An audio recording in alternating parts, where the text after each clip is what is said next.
गेल्या आठवड्यात पुणे शहरात काहीतरी खूप मोठं घडलं. न्यूझीलंडचा ल्यूक मज्वे याने बजाज पुणे ग्रँड टूर 2026 जिंकलं. पण नेमकी काय होती ही स्पर्धा? आणि या स्पर्धेसोबतच काही महत्त्वाचे प्रश्न आहेत, जे तुम्हाला कोणीही सांगणार नाही. यामागचा इतिहास काय आहे? आणि ही स्पर्धा पुण्यातच का आयोजित केली? आणि आपल्या भविष्यासाठी ही स्पर्धा का महत्त्वाची होती?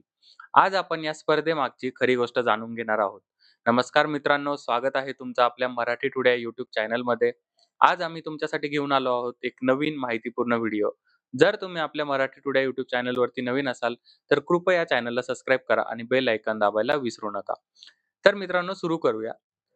मित्रांनो, सायकल टूर ही केवळ एक रेस नाही, हा एक कल्चरल मुवमेंट आहे. तुम्हाला माहिती आहे का, या सगळ्याची सुरुवात नेमकी कुठे झाली? सन 1903 मध्ये फ्रान्समध्ये एका वृत्तपत्राला वाचक कमी पडत होते. त्याचं नाव होतं एल ऑटो. संपादकाचं नाव होतं हेनरी डेस्क्रॅन. त्यांनी एक धाडसी निर्णय घेतला. फ्रान्सभर एक सायकल रेस आयोजित करायची. पहिली टूर दे फ्रान्स रेस. या रेसमध्ये 6 टप्पे होते. 250 किलोमीटरची प्रत्येक स्टेज आणि रात्रंदिवस चालणारी ही रेस. त्यावेळी हे पागलपणाचंच वाटलं. पण काय झालं? एल ऑटो वृत्तपत्राची विक्री डबल झाली. पण हे फक्त रेस होतं का? नाही.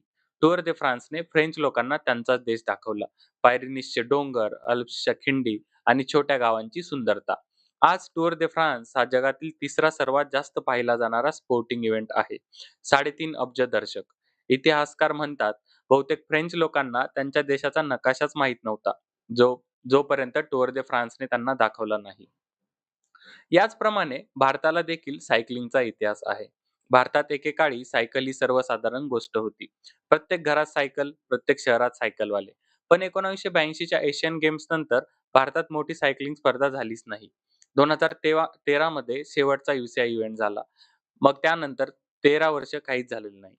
त्याच काळात चायनाने स्वतःची टूर ऑफ गॉंगसी सुरू केली आणि थायलंडने आपली टूर देखील सुरू केली. आशिया खंडात सायकलिंग मोठी होत होती आणि भारत मागे राहत होता.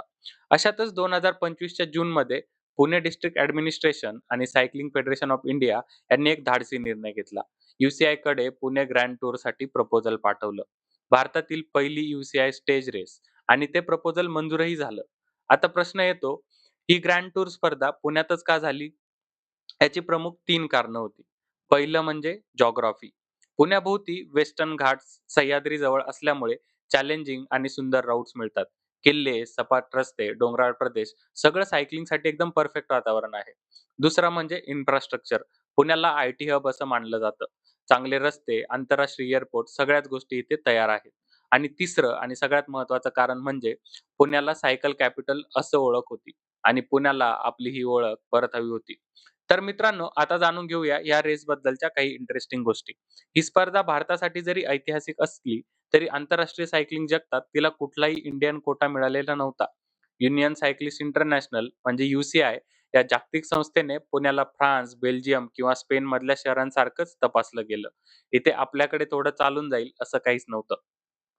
यातली दुसरी इंटरेस्टिंग गोष्ट म्हणजे खास पुणेरी ट्रॉफी.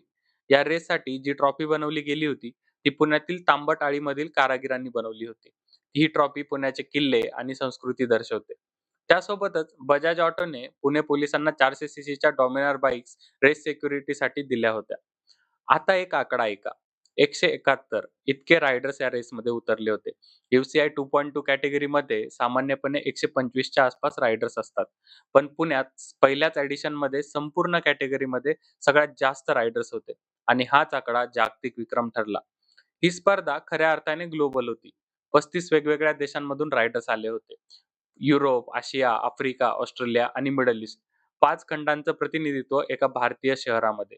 ही गोष्ट भारतीय सायकलिंगच्या इतिहासात खूप मोठी आहे. त्यासोबतच इंदू म्हणजे आपला शेकरू प्राणी हा फक्त क्यूट कॅरेक्टरच नव्हता, तो महाराष्ट्राची ओळख होता. पश्चिम घाटाच्या जैवविविधतेचा तो आवाज होता. आता मोठा प्रश्न उरतो, भारतासाठी याचा फायदा काय? याचा पहिला फायदा म्हणजे ऑलिम्पिक क्वालिफिकेशन. ही UCI 2.2 रेस होती आणि यातले पॉइंट्स पुढच्या LA ऑलिम्पिक्स 2028 साठी काउंट होतात. आपल्या रायडर्सना आता भारतातच इंटरनॅशनल पॉइंट्स मिळू शकतात. त्यांना क्वालिफाईंगसाठी युरोपला जाण्याची गरज नाही. याचा दुसरा फायदा म्हणजे इन्फ्रास्ट्रक्चर डेव्हलपमेंट. पुणे महानगरपालिकेने तब्बल 123 कोटी रुपये खर्च केले. 75 किलोमीटरचे रस्ते सुधारले गेले.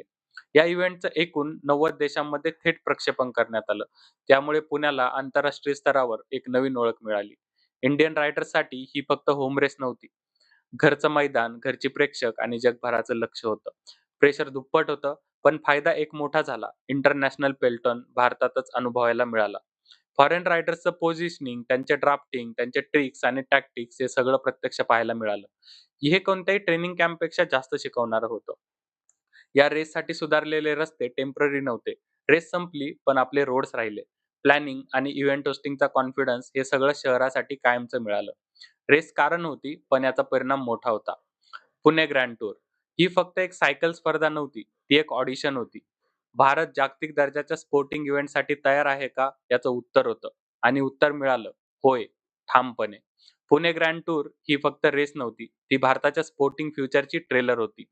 मित्रांनो, हा इतिहास आपण आपल्या डोळ्यांनी पाहतोय आणि कदाचित पुढच्या काही वर्षांत आपण अजून मोठ्या स्पर्धा याच रस्त्यांवर पाहू.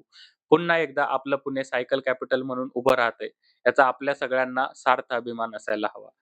तुम्ही जर पुणे ग्रँड टूर हा इव्हेंट बघितला असेल, तर त्याविषयी तुमच्या प्रतिक्रिया कमेंट बॉक्समध्ये आम्हाला नक्की कळवा. आणि तुम्हाला हा व्हिडिओ जर नक्की आवडला असेल, तर कृपया हा व्हिडिओ लाईक करा आणि आमच्या मराठी टुडे या चॅनलला सबस्क्राईब करा.